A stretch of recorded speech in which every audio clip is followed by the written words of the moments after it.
Hidden behind palace walls was a room untouched for decades, Princess Diana's sanctuary, sealed by grief and guarded by silence. But the day King Charles stepped into that sacred space once more, he noticed something off. What he saw next shattered him. This wasn't just a room, it was a battleground of memory, obsession, and betrayal.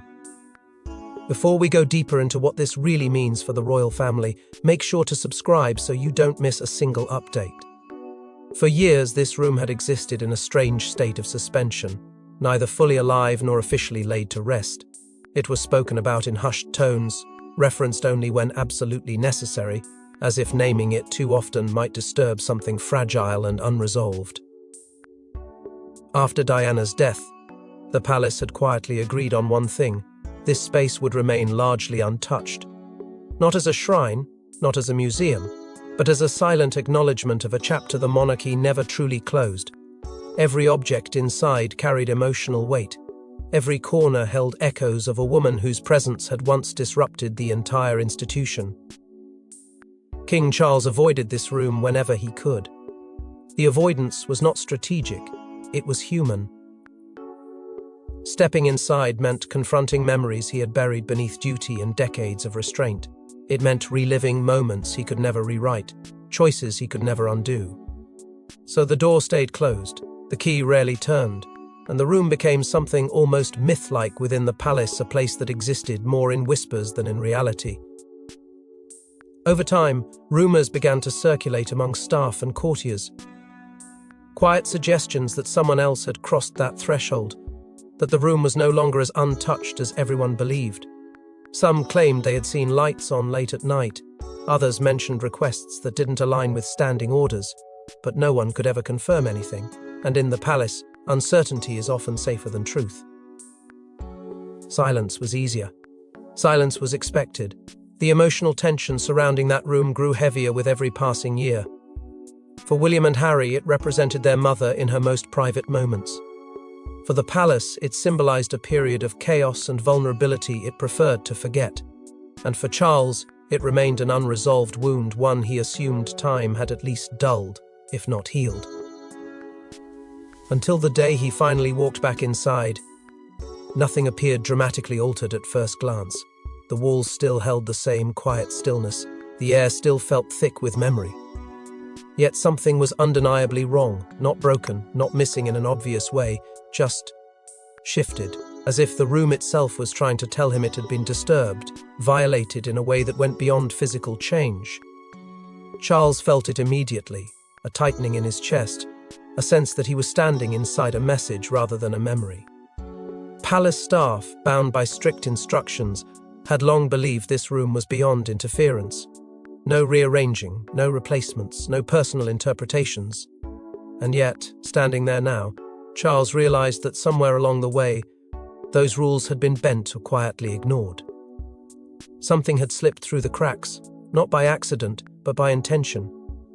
But what King Charles found next wasn't a subtle change, it was a silent message etched into the room itself. He opened the door and froze. The faint aroma of Diana's favorite perfume was gone, replaced by something else. It was familiar, but not hers. A fragrance tied not to memory, but to rivalry. In that moment, Charles knew someone had been there, someone with no right. At first, it was difficult to define. The room still held its stillness, that heavy silence that lingered like mist. But the air was different now. It no longer carried the quiet, haunting presence of Diana. It had been replaced by something newer, something calculated. A scent that Charles could identify instantly, because it belonged to the one woman who had stood on the other side of Diana's legacy for decades. Camilla. Not overpowering, not deliberate, almost as if it had been left behind unintentionally. And yet, its very presence shattered the illusion that this room had remained untouched. The emotional disturbance hit him with force. It wasn't just the scent, it was what it represented. Camilla's presence in Diana's private space was never openly discussed, but always understood as impossible. Charles had never given permission, never even considered that she would have reason to step inside. Yet now, something so small, a trace of perfume, had become undeniable proof that the boundaries he believed sacred had been quietly crossed. The questions rushed forward with the speed of panic. When? Why? How? Had she come alone? Was this a one-time intrusion, or had it happened before? The implications circled around him like smoke, thickening his breath and clouding his thoughts. This wasn't just a breach of privacy, it felt like a declaration, a quiet, invisible claim. One scent had done what years of distance could not. It opened the door to suspicion, and Charles could no longer turn away. He summoned the palace staff, hoping perhaps naively that someone would offer a reasonable explanation. But instead, he was met with uncertainty and fear. Eyes darted, words faltered. Some swore they'd seen no one enter, others claimed to have noticed nothing. A few refused to speak altogether, their silence louder than denial. There was no confrontation, no open rebellion, just a fog of avoidance, as if they all understood something had happened but were unwilling to say it aloud. Charles walked the perimeter of the room like a man chasing ghosts. The subtle floral trace of Camilla's signature scent lingered near the dresser. That scent had accompanied her for years. Through public appearances and private functions, it had always clung to her. Now it clung to this room, in defiance of every line that had once been drawn. It was no accident. It was a signal, a provocation, perhaps even a message meant only for him. And yet the most disturbing question echoed louder than the rest. Had Camilla done this to make a point? To stake a silent claim on a space that Diana had once dominated, both in life and in memory? Was this intrusion driven by emotion or strategy? The idea twisted inside him, impossible to shake. If this scent was a symbol, then it had succeeded. It had destabilized everything. But the scent was just the beginning. What he saw next turned doubt into undeniable truth. A beloved photo of Diana and young William, once proudly placed by her bedside, was gone. In its place, an elegant but sterile floral arrangement, cold, impersonal, Camilla's taste. A quiet erasure of memory had begun, and Charles could no longer pretend it was an accident. He stood frozen before the side table, his eyes fixed on the delicate glass vase that now occupied a space once sacred. It wasn't just the absence of the photograph, it was the presence of something so devoid of emotional connection, so meticulously curated, that it felt like a deliberate insult. That photo, Diana cradling a young William, both laughing, eyes shining, had been more than a keepsake. It had been a fragment of truth, a reminder of who she was as a mother, as a woman, before the storm swallowed her whole. Charles didn't just remember it, he could see it. The frame, silver and simple. The smile, unguarded and real. Now gone. When he questioned the staff, the denials came quickly, too quickly. One maid claimed the photograph was never there. Another insisted perhaps it had been moved for cleaning. But the longer the conversation stretched, the more it became clear there was a coordinated avoidance, a rehearsed uncertainty. No one could explain who had approved the replacement. No one admitted to arranging the new decor. And still, no one could tell him where the photo had gone. That was when the doubt began to twist into something darker: manipulation. The floral arrangement didn't just look out of place, it looked familiar. Its colors, its composition, it echoed Camilla's unmistakable style. The muted cream roses, the geometric cut of the vase, the minimalist elegance, all details Charles had seen in her private sitting room, in her redecoration of other palace spaces. This wasn't coincidence, this was curation. And once that realization took hold, a wave of fury and disbelief rose in him. Someone had decided this room needed softening. Someone had decided Diana's presence needed editing. He could feel it now, the slow, careful revision of a past no longer convenient. Not an open destruction, but a quiet rewriting. One object at a time, one scent, one photograph, one absence. Camilla hadn't removed Diana, she had replaced her. Gently, elegantly, without announcement. It was worse than erasure. It was a rewriting that pretended to honor LL while dissolving the original story into something more palatable. Flashbacks flooded in without warning. Diana's laugh echoing down the hall. The way she used to sit on that bed, combing through letters from charities. Her scent distinct, comforting. The way her eyes would search his face for something they both knew was never truly there. In that moment, Charles wasn't just mourning the loss of a woman. He was mourning the loss of history, of honesty, of memory itself. Haunted by what had been removed, Charles turned to what had been added, and that's when the real betrayal emerged. Walls once sacred to Diana's spirit were painted over in Camilla's personal shade of cream. Furniture replaced, curtains changed, and worst of all, a hidden invoice marked confidential, detailed, unauthorized modifications. Charles was holding proof in his hands. Camilla had done this in secret. It wasn't just the color, it was the intention behind it.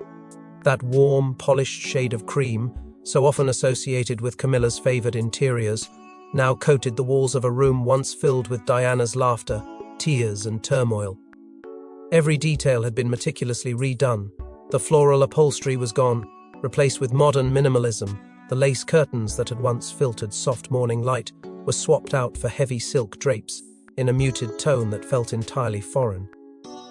But Charles hadn't yet said a word. He needed more than instinct. He needed evidence. And it came, not through a dramatic revelation, but in a quiet administrative error, an overlooked folder left among unrelated financial documents. Inside it was the proof he never expected to find. An invoice, unassuming at first glance, tucked beneath routine palace maintenance records.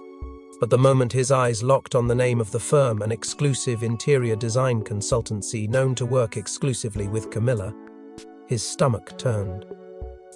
The billing details had been handled through a shell entity, a name neither he nor any member of his staff recognized. The term confidential refurbishment stood out like a knife. Room identifier, Windsor East Wing private chambers. It was Diana's.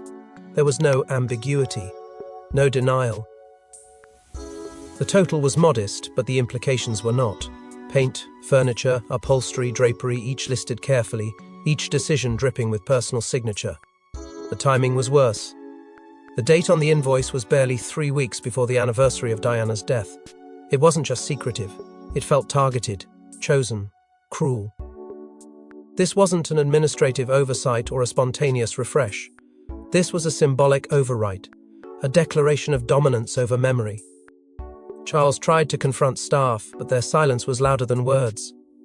One senior housekeeper he had known for years refused eye contact. A footman stammered when asked directly.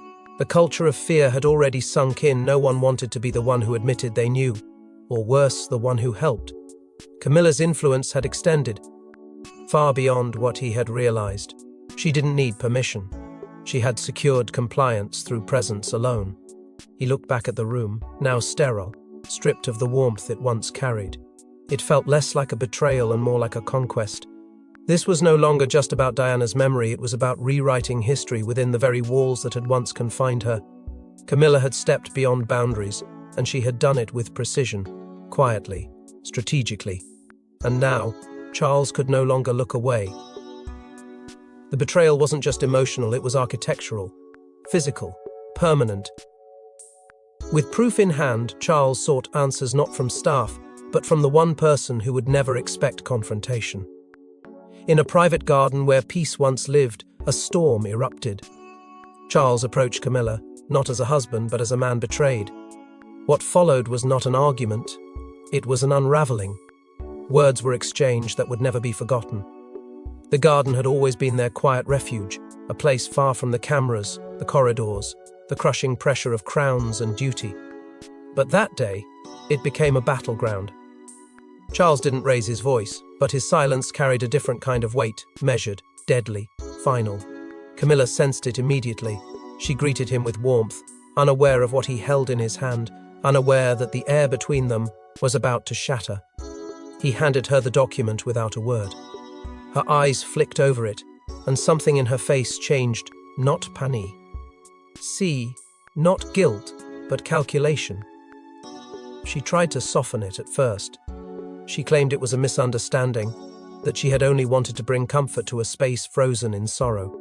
She spoke of healing, of closure, of reclaiming space that had been locked in grief for too long. But Charles wasn't moved. His expression didn't shift. He listed the changes, the scent, the photo, the walls, the curtains. one by one. Then he asked her the question that had haunted him for weeks. Why? Camilla didn't flinch. Her response came slowly, almost defiantly. I was reclaiming space, she said, not erasing her. But the words struck him like a blade. Because what she failed to see, what she refused to see, was that Diana's presence wasn't simply a memory to be repainted. It was a legacy that lived in every corner of that room, in every heartbeat of their sons. In trying to neutralize it, Camilla had diminished something sacred. Charles's composure broke. His voice cracked as he spoke of William and Harry, of the pain they still carried, of the woman they had lost, and the mother they would never stop mourning. He spoke of guilt his own, and how the room had remained untouched, not out of sentimentality, but out of respect. It was the only place that still felt like hers, he said, and now it feels like nothing. That sentence lingered in the air like smoke, impossible to clear. Camilla didn't argue after that. She didn't apologize. She simply stood there, caught in the aftermath of her choices, watching as the man she had fought for now slipped quietly away. Something cracked between them in that moment, not loudly, not theatrically, but irreversibly. Their shared world tilted, not because of the confrontation, but because of what had led to its secrecy, entitlement, and the quiet dismantling of a legacy that wasn't hers to touch. But if Charles thought the secrets stopped there, he was wrong. Camilla's actions had been deeper and more strategic than he ever imagined. Behind locked doors and hushed voices, the staff began to talk. Not all at once, not publicly. But the whispers were consistent. Camilla had ordered personal items cleared out, diaries boxed, and locks changed. This wasn't cleaning.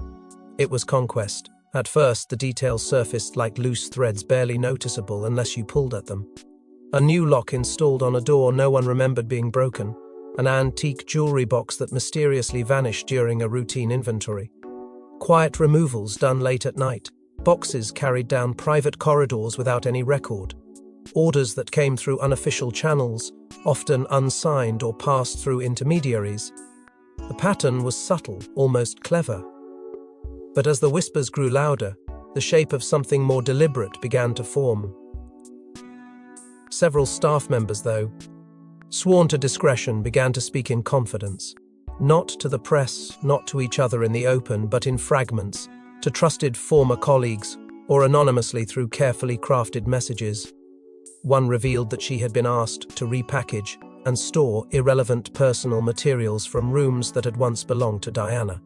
Another described being forced to hand over handwritten letters, old perfume bottles, and framed photographs, with no idea where they were being taken. None of these removals were officially logged. None appeared in the palace's asset inventory, but it was one act that broke the wall of silence: a leak. A grainy photo, anonymously circulated among a select few, showed boxes in a storage facility outside the main palace grounds. One of the labels read Private Effects, W. Another, partially torn, bore Diana's name. The image wasn't verified, but to those who had lived through the aftermath of Diana's death, the handwriting was unmistakable. It sent shockwaves through the inner circle. Suddenly, what had felt like isolated stories became part of a bigger, darker pattern. Camilla, it was said, had issued a quiet decree. Nothing from Diana's era was to remain in the living quarters she occupied. Mentions of Diana were to be avoided in front of her. Items associated with her were slowly rotated out, banished to storage, forgotten under the guise of modernization. It was never declared aloud, but the message was clear: Diana's ghost was not welcome. And those who disobeyed faced consequences. 2 long-serving maids were abruptly transferred. A footman who questioned the removal of a keepsake was reassigned. The palace, always a place of protocol, had become a palace of quiet purges. What unsettled Charles most wasn't just the scale, it was the precision. These weren't random decisions. They were deliberate, coordinated steps to erase, reframe, and ultimately dominate a narrative that had never belonged to Camilla in the first place. And as the whispers turned into certainty, the walls around him began to feel smaller. Diana's memory wasn't just under threat, it was being dismantled piece by piece behind his back inside his home. And then came the most chilling discovery, not about what was removed, but what was left behind, untouched, as if mocking the past, hidden inside an old drawer, beneath folded letters and forgotten keepsakes, lay a torn page from Diana's personal journal.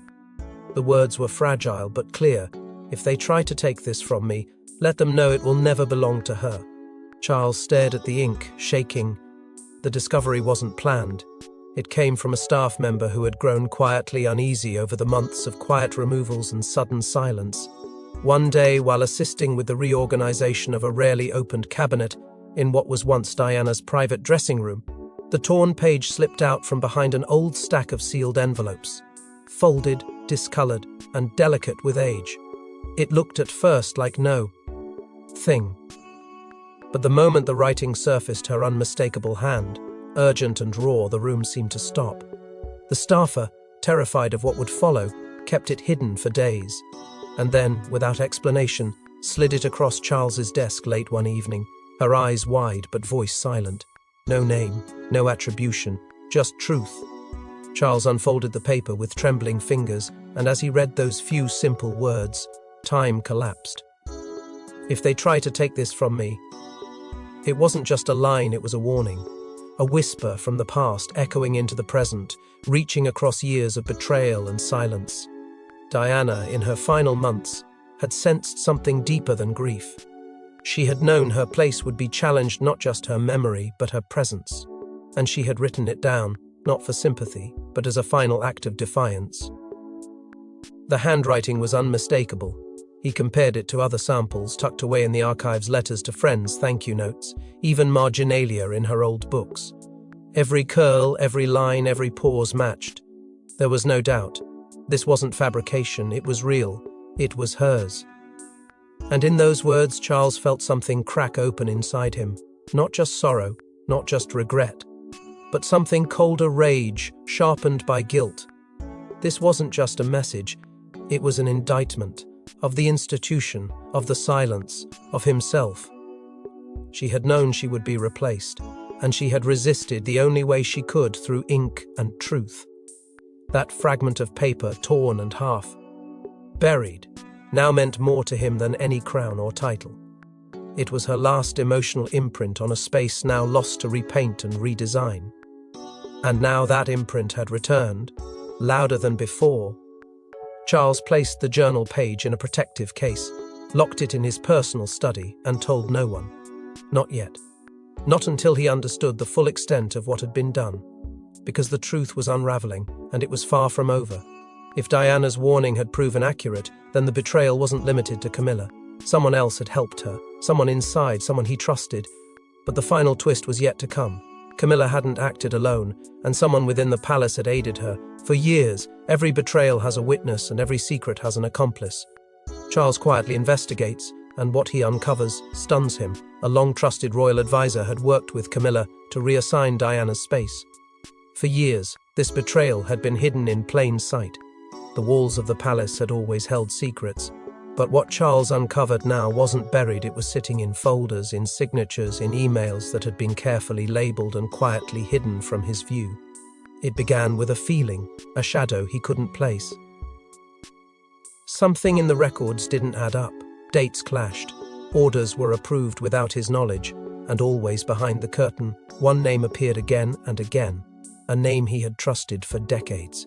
The advisor had stood beside him during crises, whispered counsel during chaos, offered loyalty in the face of headlines and humiliation. Charles had never questioned his allegiance until now. The files were damning. Over the course of several years, the advisor had quietly approved logistical reassessments of private chambers, specifically those once assigned to Diana, each one masked under vague language, all filed under routine maintenance. But beneath those innocuous terms lay a coordinated strategy, shifting objects, transferring records, altering layouts. It wasn't just bureaucracy, it was participation, a deliberate role in rewriting what those rooms once stood for. Charles's team dug deeper. Communications between the advisor and Camilla, once hidden behind secure palace servers, were traced to private, encrypted messaging apps. disposable phones, alternate email aliases. The digital trail wasn't vast, but it was unmistakable. Messages that included phrases like "all cleared," "timeline respected," and "no one will ask," every word slicing deeper into Charles's trust. The betrayal wasn't only operational, it was personal. Someone he had relied on in moments of heartbreak had become the architect of his greatest emotional ambush. Confrontation wasn't dramatic, it wasn't loud. It happened in a quiet room behind a closed door with only two people present. Charles didn't demand explanations, he already had the answers. He asked only one question: why? And the advisor, with all titles stripped and reputation shattered, couldn't answer. Not convincingly, not truthfully. Within hours, a formal letter of resignation was submitted. No press release, no royal statement, just silence. But for Charles, the fallout went beyond one man. The revelation shifted his entire perception of loyalty within the palace. It wasn't just Camilla's doing anymore, it had been a network of quiet nods, silent compliance, and passive endorsement. He felt surrounded. Every room began to feel suspect. Every face held a question. The weight of the betrayal wasn't just in what was done, it was in how easily it had been allowed to happen without his knowledge. His authority, it seemed, had never truly extended to the one place that should have remained untouched. But in the ruins of this emotional ambush, Charles made a private vow, a promise tied not to vengeance, but to preservation. Charles returned to the room once more, this time not as a husband or a father or a king, but as a man preserving the last echo of a woman the world would never forget. He locked the door with his own hands. No one else would enter again. The space no longer felt like a battlefield. The tension that had once choked every corner had lifted, leaving behind something quieter, something closer to grief than fury. Charles moved slowly, almost reverently, touching what had remained and quietly returning what had been lost. A copy of the missing photograph, Diana and William laughing. Beneath summer light was placed back where it had always belonged. Her perfume bottle, long boxed away, now stood beside it. The sheets were replaced with fabric she had once selected. It wasn't about replicating a shrine. It was about recovering fragments of truth and refusing to let them be rewritten. When it came to the torn journal entry, Charles didn't hesitate. He had it sealed in a custom glass frame, positioned just above the old writing desk. It was her voice, her warning, and it would never be silenced again. It wasn't for public viewing, it wasn't for spectacle, it was for her, for him, for the promise he had failed to keep, and the one he now vowed never to break again. Then came the lock. He had it commissioned privately, outside palace protocol, with a key made in only one copy, his. No aide, no advisor, no successor would have access. With it came a final decree, signed and delivered discreetly through royal command. The room was to remain as it now stood, in perpetuity. No one would change it, no one would enter it, not while he lived. And if his words carried any weight beyond his reign, not after either. There was no press release, no grand announcement.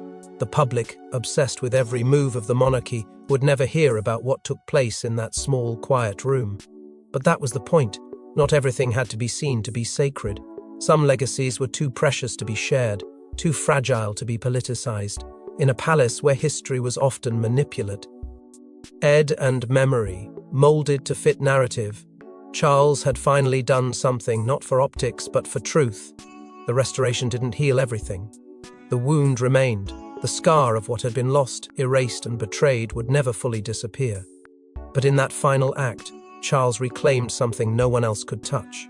Not Camilla, not his advisors, not even the crown. He had taken back memory from the hands of those who tried to reshape it, and in doing so, he honored the woman who once stood at the center of a storm, silenced but never forgotten. And though the world never saw what happened behind those gilded doors, the king would carry its weight forever. Thanks for watching. Please don't forget to like and subscribe, and we will see you in next one.